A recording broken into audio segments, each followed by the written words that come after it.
Você já leu a Bíblia, provavelmente você focou nos heróis, Moisés, Davi, os apóstolos, mas tem um personagem que aparece em todo o caminho, do primeiro ao último livro, sempre tentando atrapalhar tudo. E ele não é o protagonista, mas interfere em quase tudo. Hoje a gente vai olhar para a Bíblia de um ângulo diferente.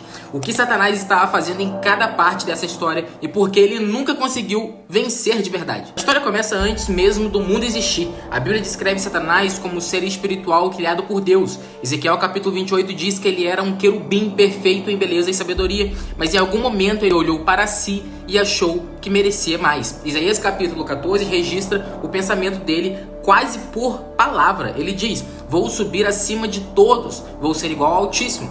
É aquele tipo de pessoa que recebe uma promoção e começa a achar que deveria ser o dono da empresa. O resultado, cara, ele foi expulso. Ele aparece no Éden. A Bíblia, em Apocalipse capítulo 12, chama Satanás diretamente de a antiga serpente. Então, é ele mesmo que estava lá conversando com Eva. E repara na tática que ele usou. Não foi violência, não foi ameaça, foi uma pergunta. É verdade que Deus disse isso? Ele plantou uma dúvida, distorceu o que Deus havia falado e insinuou que Deus estava escondendo algo bom dos humanos. E funcionou, a humanidade caiu. Mas logo em seguida, Gênesis capítulo 3, versículo 15, registra a resposta de Deus e é uma das promessas mais importantes de toda a Bíblia. Deus diz à serpente que a semente da mulher vai esmagar a sua cabeça. No momento em que Satanás achava que tinha vencido, Deus já estava anunciando a derrota dele. Satanás não parou aí. Gênesis capítulo 6 descreve algo perturbador. Seres espirituais chamados de filhos de Deus se uniram às mulheres humanas e geraram néfilis, seres de tamanha força fora do comum. Judas 6 e 2 Pedro capítulo 2 confirmam que os anjos pecaram gravemente e foram jogados em trevas aguardando o julgamento.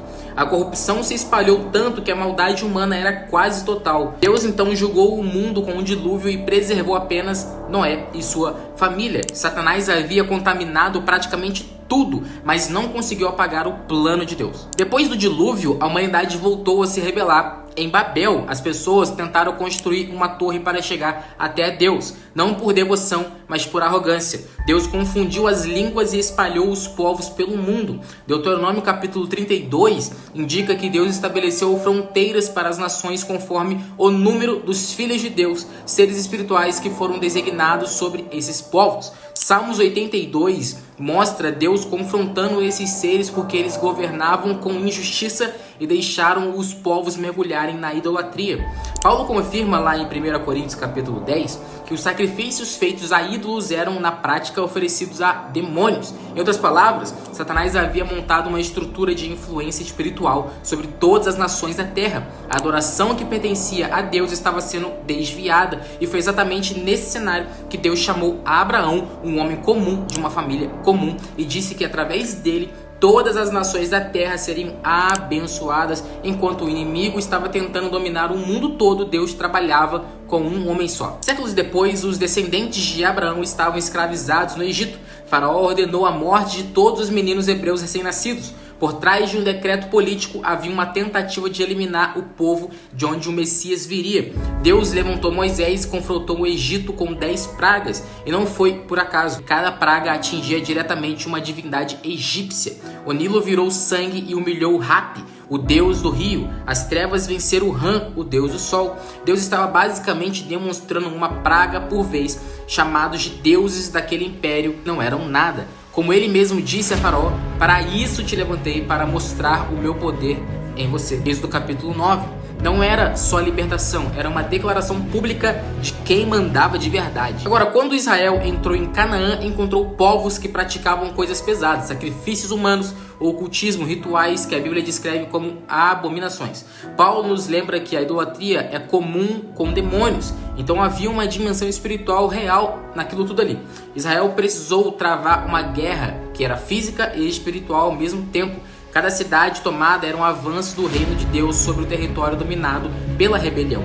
E quando Davi derrubou Golias com uma pedra, aquele gigante filisteu que deixava todo o exército de Israel paralisado de medo, ele estava provando algo que vai além de uma boa história, né? Que nenhum poder levantado contra Deus fica de pé. Agora, se Satanás não conseguia destruir Israel de fora, ele tentaria corromper por dentro, e funcionou por um bom tempo ao longo dos reinados de Israel e de Judá. O povo foi sendo seduzido pela adoração a deuses cananeus, Baal, Azera, Moloque. Esse último exigia sacrifício de crianças. A Bíblia registra com tristeza que Israel chegou a fazer isso. E os profetas foram levantados por Deus para confrontar tudo isso. E Satanás respondia tentando silenciá-los. Elias, por exemplo, foi ameaçado de morte. Jeremias foi jogado em uma cisterna. O padrão se repetia sempre. Deus falava e o inimigo tentava calar.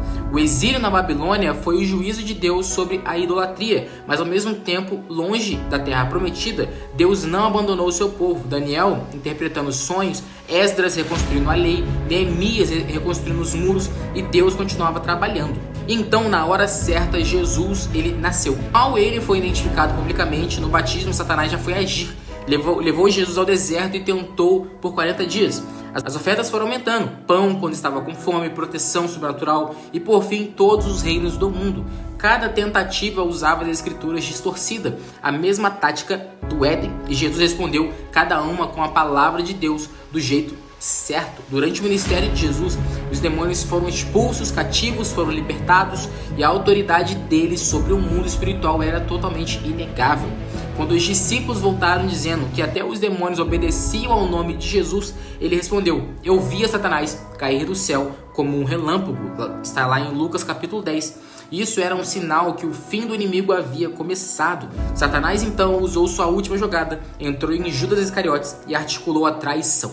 Jesus foi preso, condenado injustamente e crucificado. Parecia a maior derrota da história, mas Colossenses capítulo 2 diz que na cruz Jesus despojou os principados e potestades, os exibiu publicamente em derrota. A morte de Cristo pagou pelo pecado e a ressurreição provou que nem a morte tinha poder sobre ele. O que Satanás pensava ser a sua vitória foi, na verdade, a sentença de morte dele. Agora, com o Espírito Santo derramado em Pentecostes, a igreja explodiu pelo mundo. Satanás respondeu com a perseguição. Estevão foi apedrejado, Pedro foi preso, Paulo açoitado e preso mais de uma vez. Mas quanto mais a perseguição aumentava, mais a igreja crescia. É como tentar apagar o fogo com gasolina, né? Apocalipse mostra o capítulo final. Satanás é chamado de acusador dos irmãos e é lançado fora pelo sangue do Cordeiro. Ele sabe que seu tempo acabou e age com desespero, mas o destino dele já está decidido, o lago de fogo, junto com a morte, o Hades e tudo que se opõe a Deus. Depois disso, Deus cria um novo céu, uma nova terra, sem maldição, sem morte, sem inimigo, o Éden restaurado, só que maior e para sempre. De Gênesis a Apocalipse, Satanás tentou de tudo, mentiu, corrompeu, perseguiu e matou. E em cada etapa, Deus frustrou os planos e continuou avançando o seu plano. A história que você achava que conhecia é muito